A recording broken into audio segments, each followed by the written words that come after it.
"Hi, you're on the Reddit Confessions channel." He was whistling. That's what broke me. Not the fact that he was there. Not the fact that my wife was putting on lipstick in the hallway mirror. Not even the fact that she'd chosen him. It was the whistling. He stood outside our front gate, hands in his pockets, casually leaning against the hood of a car I couldn't afford in 2 lifetimes, and whistled some stupid tune like he was early for a picnic. I didn't recognize the melody, but I knew the sound of confidence when I heard it. It was the sound of a man who had already won something, and the loser was still inside, tying his slippers. I said nothing as she spritzed herself with perfume she hadn't worn since our 5th anniversary. I just watched her reflection. Lips pursed, hair twisted tight, that faint smirk she used to reserve for me. She caught my eyes in the mirror. "Don't do the thing," she said. "What thing?" "The sad eyes," she replied, grabbing her clutch. "It's not attractive." I heard his car door unlock. It beeped once like it was impatient. "You said this was a yoga class," I muttered, half wishing I'd kept quiet. She turned to me, that same dismissive look on her face that used to be reserved for junk mail. "Are we really doing this?" she sighed. "It's one night. I won't be back until morning. You'll survive." And then she walked out. No kiss, no explanation, no apology. Just heels on tile, a door opening, a moment of silence, and then the final nail, the sound of her laughing as he greeted her like a regular date night. I stood behind the curtain, watching through a thin sliver in the fabric. I didn't blink. I didn't move. I just watched. She touched his chest before getting into the car. He kissed her hand. She looked alive. And me? I stood there like a statue, surrounded by framed photos of the life we used to have. Our wedding in Sedona, the blurry Polaroid from that cabin trip in Oregon, the ultrasound from a baby we never had. That night I didn't sleep. I didn't eat. I didn't rage or cry or punch a wall like they do in movies. Instead, I spent 3 hours scrolling through our shared photo album, counting how many pictures she still had her wedding ring on. I stopped at 27. The rest? Her left hand was always cropped out. That morning, the house was colder than usual. Not in temperature, in atmosphere. It was the kind of cold you feel in hospital rooms and empty movie theaters after the credits roll. I sat at the kitchen table with a coffee I didn't remember making, staring at the untouched second mug I'd poured out of habit. Hers. She still wasn't back. I checked my phone. No texts. No missed calls. I refreshed our shared location history, and it was blank. She'd turned it off. I told myself maybe her battery died. Or maybe she just forgot. But Mandy didn't forget things. She chose what mattered. By 9:47 a.m., my mind had invented every possible scenario except the one I feared most. That this was routine now. That I wasn't losing her. I had already lost her. Out of nothing more than anxious fidgeting, I wandered into the bedroom and started straightening the pillows she always left a mess. I don't know why. I think I just needed to do something. That's when I noticed it.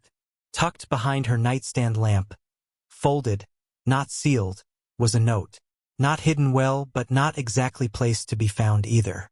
The kind of thing you write when you want it to be discovered eventually. Just not too soon. The paper was soft, thick, like stationery from a boutique. It read, "Last night felt real. I can't keep pretending at home. Thank you for reminding me what it's like to feel chosen." No name, no signature, just that. I stared at those words until they stopped making sense. Feel chosen, like I was some default setting, some background character in her movie. My hands were shaking when I put the note back exactly where I found it. Not because I was being strategic, but because I didn't want to admit I'd read it. I didn't leave the bedroom for over an hour. I just sat on the edge of the bed, blinking, breathing, trying to unsee her handwriting etched into my skull. When the garage door finally opened, my chest clenched. I thought I'd feel rage. I didn't. I felt scared. She walked in like nothing happened, wearing different clothes than the night before, holding an iced coffee like it was just another morning after bar class. "Hey," she said. "Sorry I'm late. Traffic was trash." That's all. Traffic was trash. and I just nodded like some spineless hotel clerk thanking a guest for staying another night. She didn't ask if I slept well. She didn't notice I hadn't eaten. She didn't see that I'd seen everything. But I had. And now I couldn't unknow it. The calm had passed. Now came the storm. She hummed while brushing her teeth. That was the moment I realized she wasn't even trying to hide it anymore. Mandy used to be careful, measured, almost rehearsed. But that morning, she casually walked around the kitchen in my old college hoodie like nothing had changed. Like the night before hadn't happened. Like she hadn't climbed into another man's car, stayed out until morning, and returned with a different outfit and a smug sense of peace. I couldn't stop staring at the note I hadn't told her I found. I'd memorized it like some twisted poem, wondering who she was writing to, or if that was even the first one. At 10:16 a.m., she was scrolling through her phone while sipping iced coffee. Her thumb paused for a second, hovered over a message, then tapped away before I could catch a glimpse. I asked casually, "So, how was yoga?"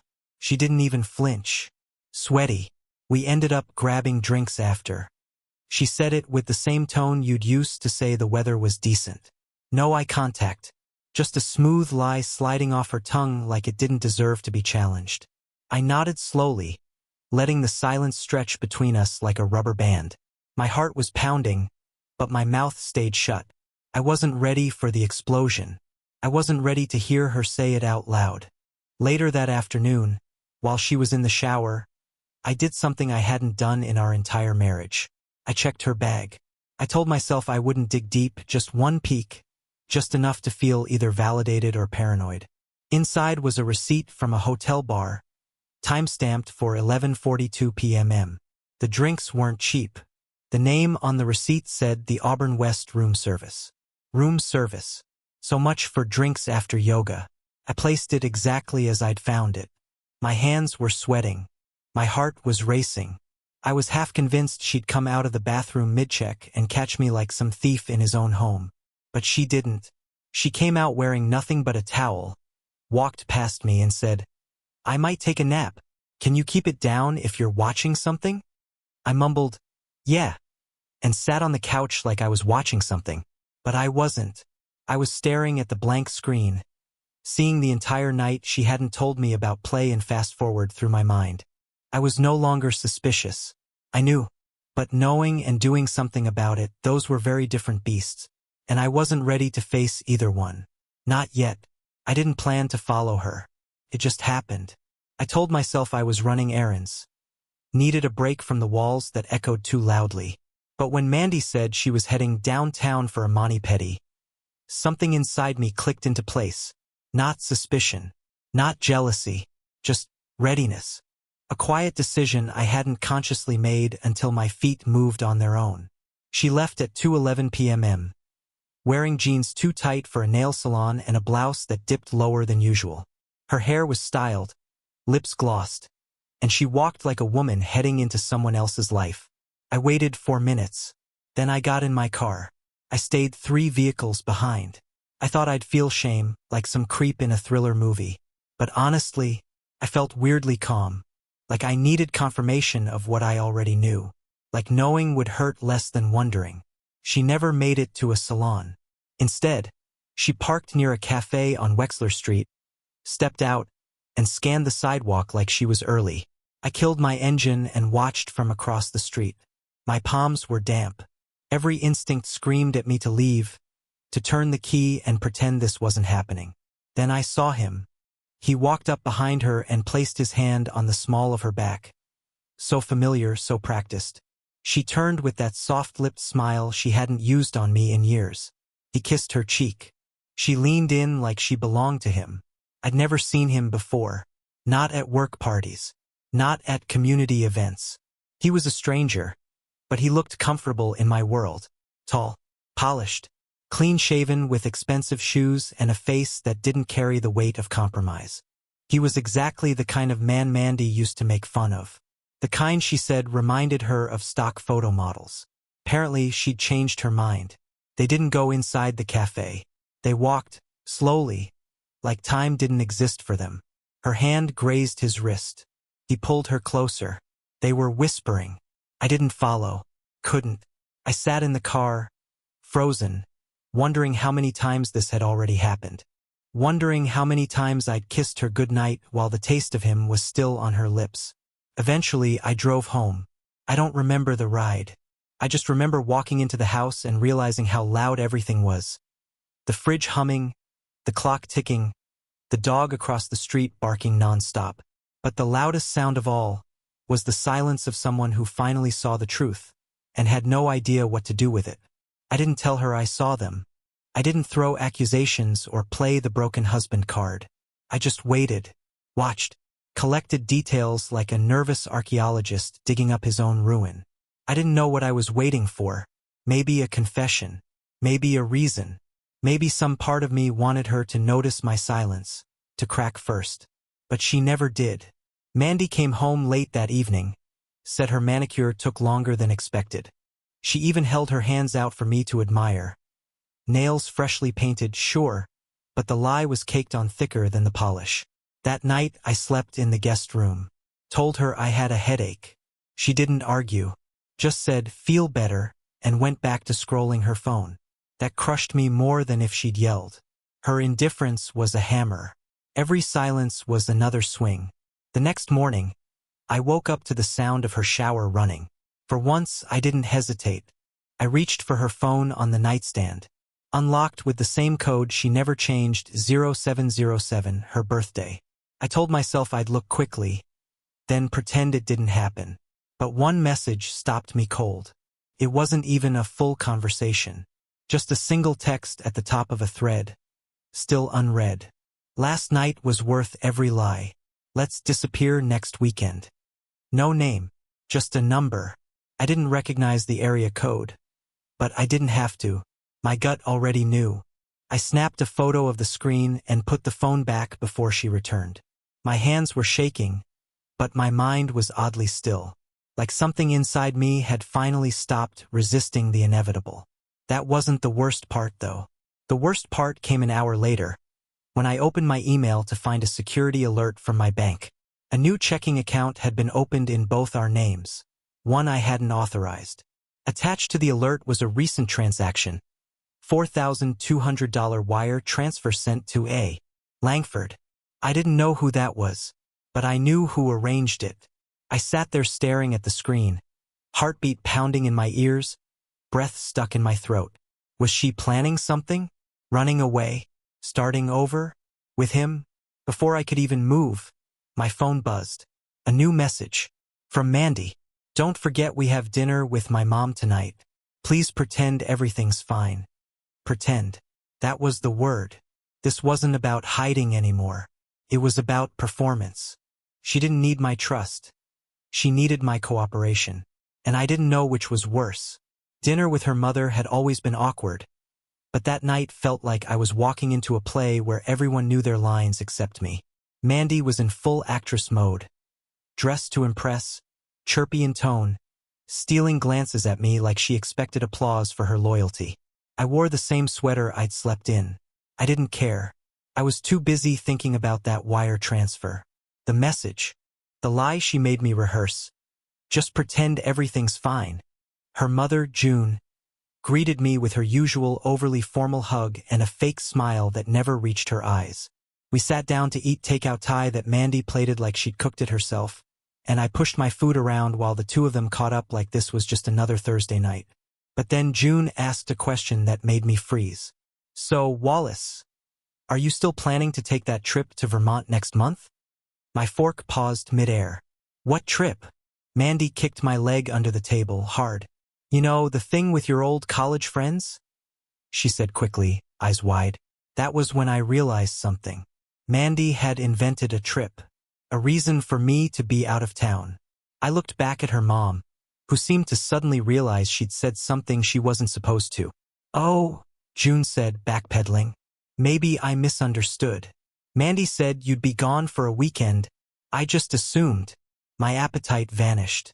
I stared down at the noodles, my hands going cold. She had a timeline, an opening, a plan that involved me not being around. But why?